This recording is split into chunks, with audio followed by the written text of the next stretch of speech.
주 후반에 확 달라진 증시 분위기 다음 주까지 이어질까요? 아니면 주말이 지나고 나서 조금은 나아질까요? 절대 전략 세워보겠습니다. 대신증권의 이경민 연구원 연결해 보겠습니다. 안녕하세요. 예, 안녕하십니까. 네, 오늘 장 한마디부터 들어볼까요? 네, 미국발 대불락 시장이 컸지만 국내 실적 서프라이즈가 있었던 종목들에 힘입어서, 그리고 제약바이오 업종의 강세에 힘입어서 코스피는 낙폭을 제한한 2200선을 지켰다라고 보고 있고요.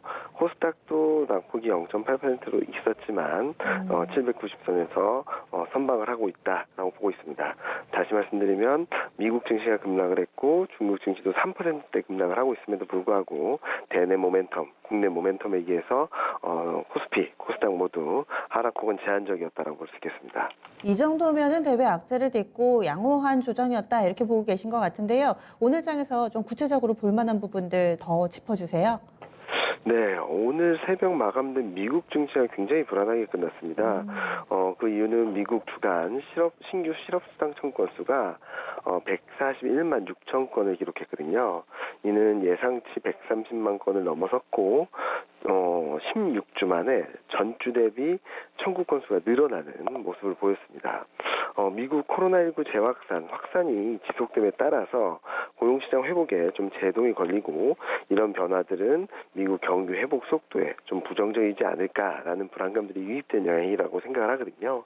여기에 미중 갈등이 고조되는 양상을 보이면서 미국 증시도 뿐만 아니라 중국 증시도 동반 약세를 보이고 레벨이 크게 떨어지는 모습을 보였는데, 코스피 같은 경우는 장 초반 현대차, 기아차 같이 최근 실적 서프라이즈를 기록한 기업들이 강세를 보인 데 이어서 장 후반에는 삼성전자, 하이닉스, 그리고 제약바이오 업종들이 차별적인 강세를 보여주면서 코스피는 글로벌 증시 대비 상대적으로 낙폭이 제한적이지 않았나라는 생각을 하고 있습니다. 다만 약간 불안한 요인들은 그동안 강세를, 그리고 코스피 반등세를 이끌어왔던 자동차 업종이 실적 서프라이즈가 있었음에도 불구하고 오후장 들어서 하락 반전을 하고, 기아차 같은 경우는 상승폭을 줄이는 모습을 보이면서 최근 상승 흐름이 조금은 주춤해지는 것이 아닌가라는 생각을 하고 있습니다. 아직까지 견조한 모습을 보이고 있지만 그에 상응하는 불안 요인들도 분명히 남아있다라고 볼 수 있겠죠. 네, 그러면은 다음 주 주요 일정들은 어떤 게 있나요? 다음 주는 중요한 경제 지표, 그리고 통화정책회의, 실적 발표 일정이 다수 예정이 되어 있습니다. 네. 가깝게는 29일 미국 7월 컨퍼런스 보드 소비자 기대 지수가 있는데요. 7월 지표다 보니까 최근 코로나19 6월 중순 이후 미국의 코로나19 확산세가 다시 빨라지는 모습들을 어떻게 반영했는지를 중요하다라고 보고 있는데요. 예상보다 못할 경우에는 오늘 새벽에 있었던 미국 주간 실업수당 청구 건수 부진에 이어서 경기 회복 속도에 대한 논란이 커질 수 있다라고 생각을 하고요. 이런 변수들은 미국뿐만 아니라 글로벌 증시 전반적으로 시장이 좀 부담 요인이 될 수 있다라고 생각을 합니다. 30일 미국 FOMC 회의에서는 통화 정책 기조나 금리에 큰 영향은 없을 것 같습니다. 큰 변화도 없을 것 같고요.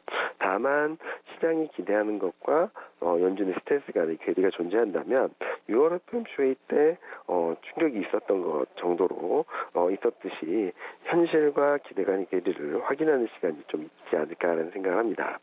30일에는 네이버, 한국 기업으로 네이버, 미국 기업으로 애플, 구글, 아마존의 실적 발표가 예상되는데요.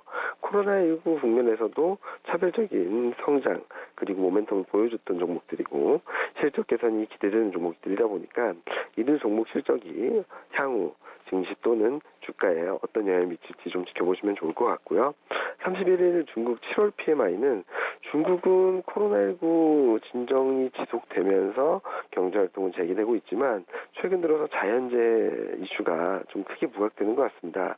홍수라든지 댐이 무너질 수 있다는 우려감이라든지 그런 것들이 7월 서베이 지표, 심의 지표에는 어떤 영향을 미쳤을지 좀 가늠할 수 있어서 제가 다음 주 주목하는 부분은 2, 4분기 실적도 중요하지만 7월 그리고 향후 전망에 대해서 실적 가이던스가 어떻게 나오는지가 좀 더 중요한 변수다라고 생각을 합니다. 네.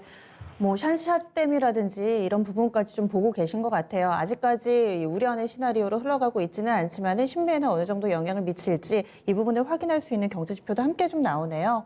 그렇다면은 다음 주에는 어떤 섹터를 눈여겨보는 게 좋을까요? 앞서 말씀드렸던 소프트웨어 업종이라고 말씀드릴 수 있겠죠. 30일 날 한국은 네이버, 미국은 애플, 구글, 아마존 실적이 발표되는데 아마 실적 발표 이후에 투자자들이 어떻게 인식하는지가 중요합니다. 네. 다시 말씀드리면 네이버나 애플이나 구글이나 아마존은 코로나19 이후 굉장히 빠른 상승폭을, 그러니까 높은 상승률을 기록하고 있는데요. 2, 4분기 실적이 아무리 좋게 나온다 하더라도 투자자들이 차익 실현의 빌미로, 계기로 생각을 하게 된다면 약세를 보일 수 있다는 점들을 좀 고려하실 필요가 있겠습니다. 지금 현재 시점에서 뭐 단기적으로는 조정을 받았다고는 하지만 투자자들의 눈높이, 기대치와 실제 나타나는 현실이 어떤 흐름이 보일지, 그리고 2, 4분기 실적은 좋다 하더라도 향후 실적 전망이라든지 가이던스가 어떻게 제시될지에 따라서 주가 흐름이 결정질 것으로 생각합니다. 예단하기보다는 결과를 확인하고 주가 반응을 보고 대응해도 늦지 않다라고 생각합니다.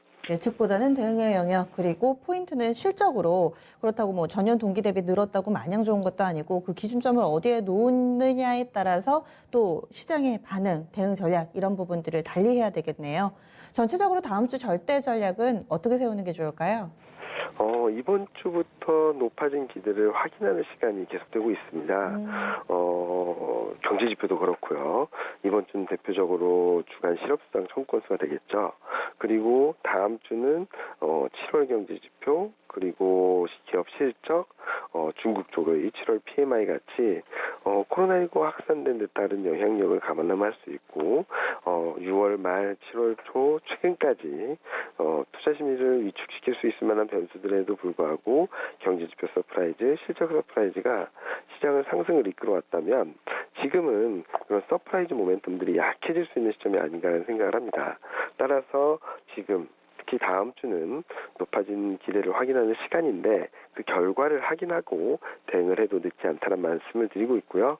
지금 현재 시점에서는 추격 매수보다는 확인하고 대응을 하자라는 말씀을 드리고 있습니다. 네, 알겠습니다. 오늘 자세한 말씀 고맙습니다. 네, 감사합니다. 네.